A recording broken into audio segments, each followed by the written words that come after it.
This is Lansdowne Road, the voice of the fans, and this is the League of Ireland review, match day 19. David Dunn here, joined by Conor McAvoy.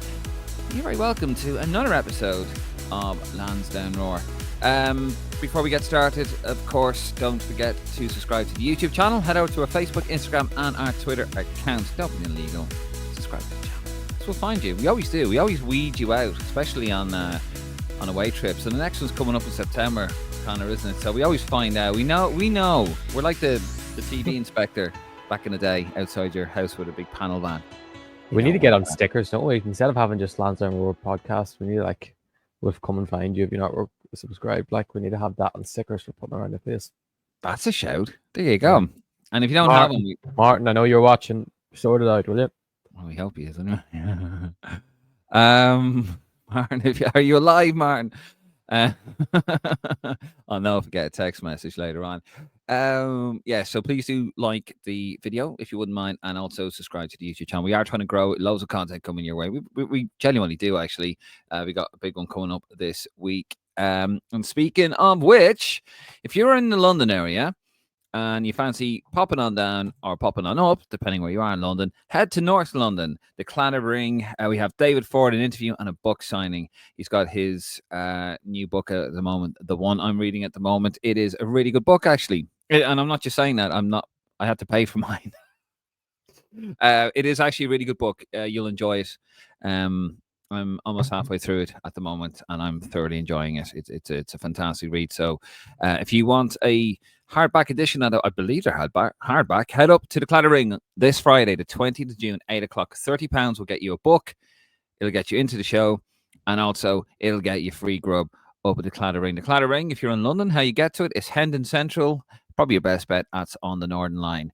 That's the black one, Conor, for you. That's the black one on the map. But yeah, Hendon Central and the Claddagh Ring's a fantastic pub there. And of course, that is in association with Hacks. All proceeds go to Hacks. And of course, Risk London. Every game is an away game. That's what they always say anyway. But that is on Friday. So do join us. And myself, Conor, and of course, Martin will be on stage with David Ford. So if you want to come along and say hello, absolutely. If you want to argue with me why Josh Keaty's goal did not deserve goal of the year, sorry, Brendan, you can do that as well. Brendan probably show up. Don't doubt me. No, Brendan, I'll probably get a tap on the shoulder if he misses Keaty. Anyway, right, let's get into it. Lots to unpack here with the League of Ireland. But first, before we get to the domestic chat, the first thing to talk about, it broke a couple of days ago, actually yesterday, I suppose. Drogheda kicked out of the Europa League. They did appeal it due to dual ownership. Conor, you're going to tell us about that in a second. And basically, they went to the Court of Arbitration Sport. Yep. And they threw it out. So no European football for Drogheda United this season. And yeah, not just a massive blow to Drogheda, but a massive blow to the League of Ireland, Conor, here as well. Can just tell us what happened? Why were they thrown out? Just a simple reality is because the Trevella Group that owns Drogheda United are the owners of Silkeborg, I think is how you pronounce it, in Denmark, who also qualified for the Conference League qualifiers this season. And unfortunately, because Silkeborg finished higher in the Danish league than Drogheda finished in the League of Ireland last season, they get priority, and Drogheda is the one that kicks out. It's just been an absolute ball, to be honest, Dave. It's heartbreaking for all Drogheda fans, because it's not like they're Shamrock Rovers or their Pats, or even Dundalk were at their peak, that they were qualifying for Europe year in year out. This is an anomaly for Drogheda. They don't ever qualify for Europe. They might never qualify for Europe for another 20 years. Well, the way they're going this season, they're on course to qualify for Europe, but it's been kind of a shock to everyone that they're doing so well. And I think many would predict that they'll eventually probably tail off, especially after the news from yesterday. Everyone thought that the appeal was going to get overturned. Even you'd even have fans at Dundalk who are delighted probably they got kicked out, thinking they're going to get overturned because of the lack of communication from UEFA and this, because people be saying about the likes of Man United and Nice last season, Red Bull Leipzig and Red Bull Salzburg. It was that in previous years you had until June 1st to sort the situation out, to, I think, just transfer funds across that the way the clubs is, because Trevella Group is 100%. They own 100% of Drogheda, and they don't own 100% of the other Danish club, but they still own the majority. And whatever way they transfer funds, there was a communication made by UEFA, I think, in November to say the rules could change, or the rules could change that they would now be March. But then Drogheda didn't find out until 3 days before the rule had changed that the actual rule was going to change in March, from June the 1st to March the 1st, or whatever it was. 3 days before, was it 30 days? How many days were in February? So it was like probably the 25th of February or something. But to give them in all reality no time, like how you meant to do all these things in 3 days? It's a football club at the end of the day. They're worth a lot of money. You can't just transfer funds to whatever way. I don't know what way they would have done it from either club to change these things, and it left them in that difficult position. They all thought that if they went to the Court of Arbitration for Sport, their case would be pled, and they would understand that UEFA have basically give them no time to prepare for this sort of thing. They thought they would have until June the 1st to sort this out, but it was March the 1st, and I see even the Drogheda hierarchy had their flights booked to go back to Neon today to go to the Conference League draw, because they expected to win their case. The 3-man committee panel, I think the vote ended 2-1 in terms of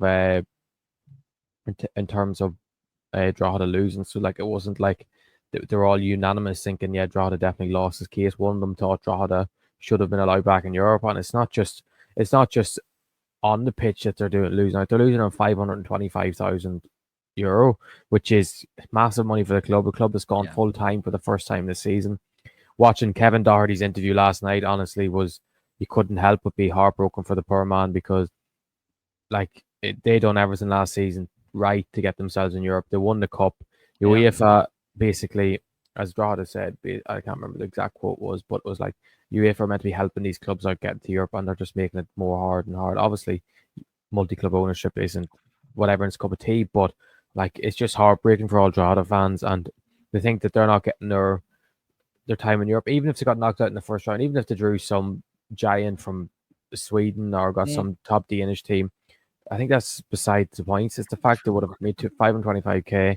Their fans would have got a trip of a lifetime, hopefully, to an away trip, and it would have been another way of step forward for the league. And now the coefficient for the league is going to be divided by 4 between 3 teams, which will affect that. And I think the only positive, which is literally the only positive, Dave, you can take from this, is the Shamrock Rovers have now been moved to qualify in 2 of the Conference League because of the way Drogheda have dropped back. There's seen another Albanian team have been moved up as well. So basically, Shamrock Rovers have got to bye to the second round now, which will benefit them. But I don't think because they would have been seeded, and most likely they would have won the first round probably pretty comfortably. So it's gutting for all Drogheda fans, and you can't help be bad for them. No, it is. It goes to show you, doesn't it? If you're a small club from Ireland, you have no chance. You've no chance. Like, it's clear. Like, the thing is, the further down the pyramid you go, down the footballing pyramid you go, they try to make these competitions so clubs like Drogheda can get a few quid. They won the cup. There wasn't a league position. They won the cup, the FAI Cup, and you're hoping this money, 500 quid. They probably went full time on the strength of that to build on that. Oh, they were going full time anyway, it would have helped. It would have helped, players, as Kevin Doherty said yesterday. Sorry to interrupt, but Kevin Doherty said they went and signed players this season. The players that decided, I'm going to play for Drogheda because they're playing in Europe and they're getting that. So, and a lot of bonuses would have been paid out to players because they've qualified for Europe. So I don't even know what the advantage to get from it, from the two loan. It's not that you fielded an eligible player or anything. I know some fans will be laughing at it, which but I think it's just detrimental to the league. It's good that the unpredictability of the League of Ireland is good. When you get into Europe to get that bit of money, keep them going, improve facilities, because obviously there's no money really going to be forthcoming from the FAI, with all due respect. It's going to be from UEFA. They need this money, this extra cash. That could pay for facilities, that could, a new pitch or whatever, go towards a new stand. And it's yet again, they've lost out. Now my heart does go out to them. It goes out to the players, manager. They've done nothing wrong, and they're the ones suffering. And the fans have done nothing wrong either, and they're the ones suffering. And I know, my heart does go out to them. And yeah, I think it's damaging to the league. Speaking of the Champions League, oh, by the way, that's it for them, isn't it? They cannot even appeal the appeal. Like that is it. that was their Okay. appeal. So Okay. that's them done, unfortunately. No, The thing is, no. the only thing is, the positive thing is, if they finish third in the league this year, most definitely they will be in Europe next season because Silkeborg will not finish top 3 in Denmark. But I think it's a future because the thing is as well, if another Irish club would have applied for a UEFA license, or they would have got into Europe this season over them. But I seen someone saying you can't, our team should have been better prepared. But I think it was just such a unforeseen incident that no one thought was going to happen. That knows if Derry had applied, or even if for Kerry FC would have applied for a UEFA license, they would have got into Europe to replace them. But because of the fact that no one applied, the spot was missing. But I don't know if you can really blame the clubs as such, because everyone just, when you qualify for Europe, you think that's it, that's set in stone. There are the 4 clubs just going in. It's unfortunately like where we're at in Irish football. Like Irish football is so rudimentary right now. You've got Shamrock Rovers and some of the top, the other Dublin clubs will be a bit more. I don't mean it in an RC way, but a bit more sophisticated. Is that the right word? Probably not, but no offense for once intended. They're used to this. Drogheda aren't used to any of this. And that's where we are in Irish football. We're so rudimentary in certain parts. These clubs, like, they don't have the wherewithal. And I don't know if there's anything in place to sort of guide them on this. What the literature was like.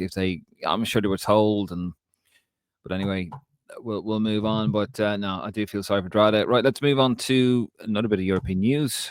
Breaking news, actually. First qualifying round of the Champions League. Shelbourne have been drawn with Linfield. Oh, that is tasty. Ties to be played on the 8th or 9th of July and the 15th or 16th of July. That is, I'd imagine that's going to be played in Tala. Yep. Not Tala, Talca. Talca will be in Talca. Will that be in Talca? Yeah. The first one's always should have played in Talca last season in a couple of rounds they had.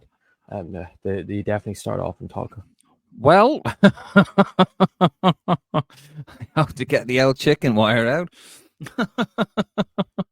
That is going to be tasty. That is tasty, isn't it? I mean, Shelbourne, a little bit poor form in the moment, although, they've sort of arrested that. They've remedied that a little bit. We'll get to that shortly. But, yeah, I mean, that is a tasty, that is a proper, that's going to be funny. I think the Gardaí will be earning overtime for that one. What do you reckon? I think that's the dream. I think that was the dream tie on and off the pitch. Probably not for Linfield, because Linfield could have got a lot easier opponents, to be honest. It's like, even if on the pitch, you would say, because Shels are unseeded this season, which is the first time we probably in a while, because Rovers were winning the league so often, the 4 in a row, and the Dock were doing so well in Europe, that we were used to the champions being seeded in Europe. But because Shels haven't been in Europe, or I know they were last season, but like consistently in Europe and doing well for so long, they are the first unseeded champions in quite a while. And Linfield are seeded because of they've done pretty decent in Europe in years gone past. And Shels could have got a team like Steaua Bucharest that would have been a nightmare tie, but they got probably the dream tie because they got Linfield first leg at home. I see Chris Shields, Dundalk legend, is suspended for the first tie, which only helps them even more. No, it won't be no easy feat. Like, I know Shamrock Rovers absolutely battered Lauren last season in the Conference League and showed that there is levels between the 2 leagues in the country, but it won't be an easy tie at all. Like, because Linfield are a decent side, especially when you play in Europe. There's no easy ties as such, but it is the dream tie. If you asked for them, it would have been them or the team probably from the Faroes that they would have, or even the Gibraltar Lincoln Redhams side you would have got. But getting Linfield, it'll be great on the pitch. It'll be great off the pitch, because there'll be eyes on it, a mental amount of eyes on it. It'd be interesting now if an RTE or Virgin Media or Premier Sports tries to pick it up, because I know RTE have the rights to Champions League in Ireland, but I don't know how far that stretches in terms of qualifiers. There'll be the Damien Duff saga. I say Damien Duff will absolutely love this. You can just imagine his antics on the pitch. Like last night, his antics after the match, couldn't help but laugh at him. I'm a bit worried for him at the same time. I don't know what he's at these days, but I saw that. Yeah. I think the whole league will be loving his antics when he goes up against Linfield. I think it's the It, one opposition that every Irish club would be hoping that Shels absolutely demolish. I think the whole country will get behind him. No disrespect to Linfield or Northern Ireland, but yeah, I could see Sure. Duff painting himself as Braveheart or something on the side. I know it's William Wallace, different country, but you could see him doing something like that, or as Michael Collins or something. You Yeah. see him in a bowler hat. And the great thing about that, Dave, is if they beat Linfield, which we expect them to do, not to be too ahead of ourselves, it guarantees a playoff, a European Conference playoff spot at least, Yeah. the minimum. So it's a massive, massive, massive tie to get on the pitch, off the pitch. It gets them in a great position that if they win the first round, they're guaranteed at least a playoff in the Conference League, which puts them in great stead heading in. And if they qualify for the competition at the end, we could have two Irish teams. You'd hope this season. You hope the Shamrock Rovers, because of the seeding, could go all the way and qualify, and you hope that Shels can do the same. Yeah, absolutely. Best of luck to Shelburne on that. I'm probably going to get a few texts on that one also. Right, should we get into the results, I suppose, Matchday 19 results? Of course, we had a couple of games there last night as well. Cork City, 2-0. Going down 2-0 Turner's Cross, the Bohemians. Derry City 1-all draw at home to Galway United. Shelburne losing 2-1 at home to Shamrock Rovers in the Dublin Derby. And St. Pat's drawing 0-0 with Drogheda. And then, of course, the day after, Sligo Rovers off the foot of the table with a 1-0 win over Waterford. So there you go. Just very quickly on these, actually, because obviously they're not the latest results there as well. But where is my little... Here we go. I suppose we'll talk about Derry City Galway United first. 1-1 draw there. Kevin Holt equalising after David Hurley opening for Galway now with a penalty. Yet again, Derry just can't seem to get the job done, can they? No. I seen there was a fan phone for Derry at the weekend, and a fan said to Tiernan Lynch at it that he'd rather watch EastEnders on a Friday night at the moment than watch Derry City, which is not a great thing to say to your manager. But yeah, I think it sums up Derry's season as such. It's been so hit and miss. When you think they're going to go on a good run of form, they end up either drawing a game or losing a game where you think they're going to win it. Like the Kevin Holt goal was a very, you'd say, lucky goal as such, the way it went in. But Galway are not, haven't really kicked on as such as of late either. But you probably say a draw is a fair result there. Derry really need to, if they're going to finish in the Europe come the end of the season, they have a lot to improve on. Like many teams in the league so far, to be fair to the season, a lot of teams have been very inconsistent, and they're just falling right in that bracket. I'm sure they'll go and strengthen this summer. It seems like they will strengthen this summer. They have a lot of money behind them. They have a lot of very talented players, but then I said there's a few players will move on. So I think Derry are just kind of going along at a pace that will not get them into European football come the end of the season, but I do expect them to pick up once the summer kicks in. And of course, St. Pat's drawing 0-0 with Drogheda. God, really poor there from Pats. Obviously it's not their latest game there, but Drogheda United. This is obviously before they found out the news. This was on Friday.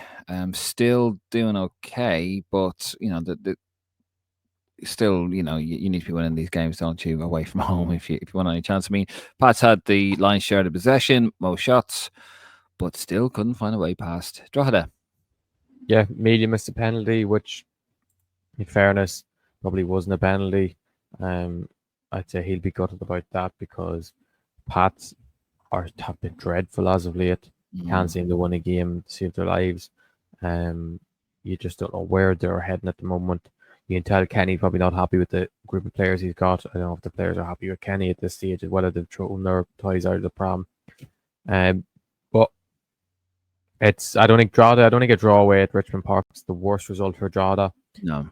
Especially after Pat's missing a penalty. But yeah, I don't think a draw is the worst result for Drogheda because they're still in the European places. They're not going to win a title. They're not in a title race, so I don't think they'd be too fussed. But Pats have just completely gone off the boil. They're in no title race, and it doesn't look like they're improving anytime soon. No, absolutely not. Next up, of course, Cork City 0, Bohemians 2. Archie Meekison and Dale Rooney, 2 first half goals there. And yeah, they ran out quite comfortable winners there, didn't they? In the end, Bows doing really well, actually. Yeah, Bows on fire. It's probably the one thing no one predicted at the start of the season who would be challenging for it in the title race. And no one probably would have said Bows. So it's, in fairness, they've turned it around massively. Alan Reynolds is doing a great job. They're building a lovely squad there. Very talented players. They're starting to push Shamrock Rovers. I know they have a couple of games in hand on them as well, which could hope maybe close the gap even more. And yeah, I know they're losing Sean Grehan, who's going back to Crystal Palace, who's been probably top 2, top 3 centre halves in the league so far this season. You can tell why he is a Crystal Palace player at the end of the day. Yeah, he's been absolutely excellent. Be interesting to see whether he'll be with the first team in pre-season or he'll go straight out and loan to probably a championship club. But yeah, it's been great to see. It's great to see Bows are pushing Rovers now. Because if Bows weren't in this form, this season would be turned into it'd be a long old season where Shamrock Rovers run away with the title just halfway through the season and the league's over and done with. So Bows, hopefully they can keep going and keep building this. But Cork are really, really in a bad place right now. I know Jaron Ash is only just in the door and they got David Myler in as the assistant, but it's not looking good at the moment. And Cal O'Sullivan will be out the door soon. Daniels looks like he's going to sign for Kilmarnock. I know they still have Shawley Maguire, but they'll probably need to sign another striker with Keating out for the rest of the season. So yeah, Cork are really probably in the mud at the moment. Yep, and of course Shelburne losing 2-1 at home to Shamrock Rovers. On hand with an own goal, diving header. Memories of Frank Stable. What an own goal, by the way. What an own goal. Oh, it was fabulous. Reminded me of Frank Stapleton against Belgium in 1986. Bottom corner. But Daniel Cleary and Josh, well, he made up for it, to be fair. He got the winner in the end. So, I mean, that's a sign of a quality player. Now, our feelings are very clear. And Josh, he should have got a chance in Luxembourg. But there you go. But Shelburne in this match, absolutely outclassed. Done on the possession. Well, it was 51-49. Not a single shot on target. Rovers had 7. And even their goal was an own goal. And he had twice the amount of shots of 16-8. Shamrock Rovers. I mean, Shamrock Rovers now really showing a class, aren't they? Shelburne, all at sea at the moment. Well, not really the one last night, but yeah, Shamrock Rovers. Give it away! Shamrock Rovers are just in cruise control at the moment, aren't they? They're just, no matter what, nothing seems to phase them. They have the depth they have in that squad is massive. They can make change after change. They could change all 11, and you did still go into every game as favourites, really. Hoden's own goal was one of the best own goals you'll see all season. Brilliant header into his up back, but he was the wrong net. But then in fairness, he made up for it with a brilliant finish to win the game for them. Shows his class, shows that he's not dropping his head after something like that happening early on in the game, and winning the game for Rovers, who, in fairness, absolutely dominated the game. Shels were dreadful, being honest with you. They did deserve to get out of that game, and it was just probably a fair result in the end that Rovers won 2-1 and came back and won the game. Or sorry, they came from 1-1 to 2-1. But yeah, I think Rovers are just in cruise control. They seem to just win every game no matter what, whilst Shels they were in tricky position, but last night might have helped them. Yeah, absolutely. And of course, final game, well, from Matchday 19, and that was on the Saturday, and Sligo Rovers winning 1-0 against Waterford. Wilson, where were you? The 20th minute. By looks of it, looked very lucky to get that one out of Waterford. Waterford had the better chances, or the most chances, I should say. And yeah, Sligo off the bottom. Yeah, great to see. Well, I don't want to say a Cork fan, but it's they're a likeable club, Sligo, so it's good to see that they're not rock bottom anymore. And they've been, in fairness, the first half the other day they played well.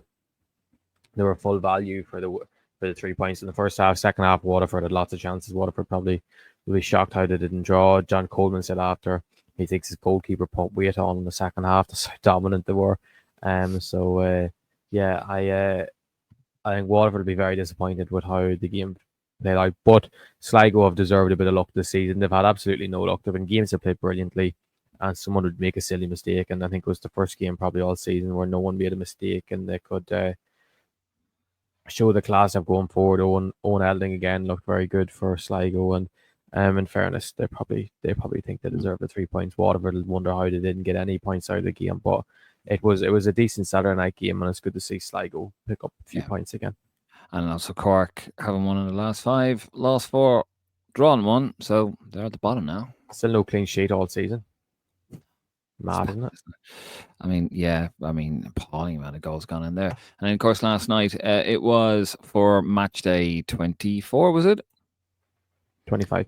25, sorry, for the 2 European teams as well. So, of course, we've got my little graphic there. So, Pats losing 1-0 at home to Shelbourne with some end up going on the pitch, bowing to the away fans. What was that? I still don't know what was he crying. He's a gobshite. I'm sorry, he's a gobshite. I know they're going on about, it's good for the league. I actually think it's become a bit pantomimish, isn't it? He's gone too far with it. He's gone too far. Like, he's become a complete caricature of himself. You know, where okay, you could have someone who's a bit eccentric and you know what they're doing, but with him, he's just too far. He's doing all this nonsense. He's standing on the hill, you know, on the grassy knoll, Dalymount Park, and he's clearly just for attention. He's doing the whole thing with the cameras on him at the dressing room. He's doing all this other stuff. I think he was having to go with someone else, wasn't he? The thing is, like, the thing about the thing on the hill, I had no problem whatsoever with him sitting up on that hill and being a hill, because it was a great viewpoint of the game and it was a great place that he could know. But it was the fact after he started saying it's such a bad look for the league, after saying that people taking pictures, but you can't go up there and pretend like you're not going to get any attention by standing up there and people aren't going to spot you. But he is I know Shels fans would love it. They're like, oh, he's in your head, he's in all the fans' head, everyone's rattled by him. I don't think people are rattled by him because they're still well down the table. It's just the fact that he's taking the attention away from all of his players after a big win like this. 12 points off top in your head. I don't think so. He's in his own head at the moment. But it's just funny. Like, you can't help but laugh at him, but you just wonder what you do. It must be just driving them demented at the moment, how bad they're doing. That is just sending them loopy. Well, weren't even great last night either, were they? They still managed to get them. The second half they were dreadful. But I'd say he doesn't care. Last season, there was matches they didn't play great football, but they still won in the end. But it's funny. But then it's a bit annoying at the same time because you're like, just what are you doing at this stage? But calm down. But no, in fairness, it was a good win for them last night. The Pats again struggled. The goal they scored was a brilliant team goal. In fairness, Mark Coyle back in midfield seems to have improved them. Playing them as centre half is just taken away from the midfield a lot, and they're actually getting centre halves back playing in their natural position. So, in fairness, Shels will probably improve now. Especially with Europe coming up, it gives players a fresh lease of life. I think it does. Certain players seem to kick on when the summer kicks in and Europe starts and transfer window opens. I'm sure Shels will reinvest now come in the next couple of weeks to build on the squad that they have. So, it's just a pity that he was on his knees bowing to the fans like that last night. But not good for Pats. So Pats are really, really, really struggling at the moment. Really struggling, absolutely. And of course, the final game, Drogheda United, Shamrock Rovers doing a job up in Drogheda 2-1. Coming out of there, Graham Burke, Aaron Green with the goals for Shamrock Rovers. Of course, George Cooper did give him a very early lead, but Rovers showing the class again. Top possession, top in shots. Well, same amount of shots, but shots on target as well. Pass accuracy. I mean, they had more than double their pass as well. Rovers now, they're running away with it, aren't they? Are they going to start running away with it probably? You just think they'll kick on. I'm glad that Drogheda didn't really just give up last night, and because the news was so close to the game that they didn't just fall apart. But yeah, at least we have Bows are starting to put some sort of challenge together. But it just seems like Rovers will continue to win, and Bows eventually, even if they don't win games, they'll draw games, and it'll eventually just be too big of a gap to even think they're in a title race. But yeah, it was they were lucky to get the 3 points last night, to be honest with you. They got a free kick for Graham Burke's goal, which no one knows how they got the free kick, to be honest. No one even appealed for it.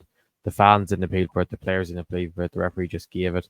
And then obviously Graham Burke converted the free kick, which would be very disappointing for Drogheda because it was right in the stroke of half time, 1-0 up, probably going to go into the dressing room at half time in high spirits. And then Kevin Doherty's team talk would have completely changed after that. So disappointing for Drogheda. They probably thought their day couldn't get any worse, really. And then Aaron Green shows class, in fairness, with a lovely finish to win the game. But Drogheda will be very disappointed. Like Kevin Doherty in his post-match thing, he's like, usually he'd be absolutely fuming about the referee's decision, going mad about after. But he said, sometimes there's bigger things in football, and that was more of his focus about what happened throughout the day. So, of course. Yeah. Of course. So, yeah.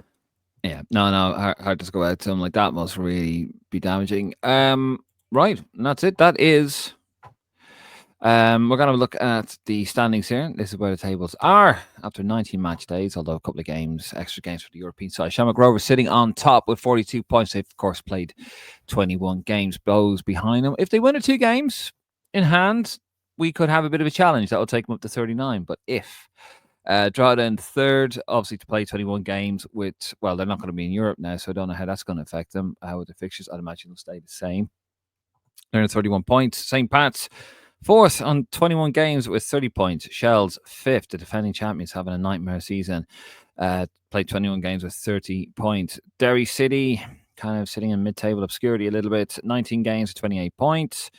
Galway in seventh, 19 games with 25. Waterford 19 games with 23 and 8. Sligo Rovers off the bottom. They're ninth with 19 games played with 15 points. And of course, Cork City now rooted to the bottom, have not won in 5. And the thing is, Dave, though, if, as what we were saying, like Derry fizzles into nothing, they win their 2 games in hand, they can go in second place. It's mad, isn't it? Yeah, or at least third, like, so. Yeah, but they'd be, I mean, well off, but yeah. But they still go into second place afterwards, us saying, oh yeah, they've been poor, and then whoever's able to finish third come the end of the season. That's true. That's true. I'll be getting a few texts from North, I think, or a few messages. But there you go. And of course, this weekend, all games are on Friday, all 5 of them. Drogheda United home to Sligo Rovers, and you got Galway United at home to St. Pat's. The big game over on Virgin Media 2, Shamrock Rovers against Cork City, and then you have Shelbourne hosting Derry City and Waterford at home to Bows. See if Bows can keep up that good run. Anyway, we are out of here, guys. Thank you very much. Quick reminder, don't forget, you got David Ford on the 20th if you're in the London area. 8 o'clock. All proceeds go to Hacks. It's in association with Risk London. And it's in the Claddagh Ring, which is in Hendon in North London if you're around there. You can also buy a ticket or buy a book and have it signed, and we can get it shipped out to you. But that will be in the description below. You can buy a ticket and just get in touch with Martin Prendergast. 30 quid gets you a book, gets you, well, signed if you want it, and gets you some free grub as well. If you haven't already, please do like the video. Please do subscribe to the YouTube channel. Head over to our Facebook, Instagram, and our Twitter account. And head over to lansdowneroad.ie. That is lansdowneroad.ie. Right, I'm David Dunn. He is Conor McVoy. We're out of here. And of course, we'll have more stuff for you during the week. See you later.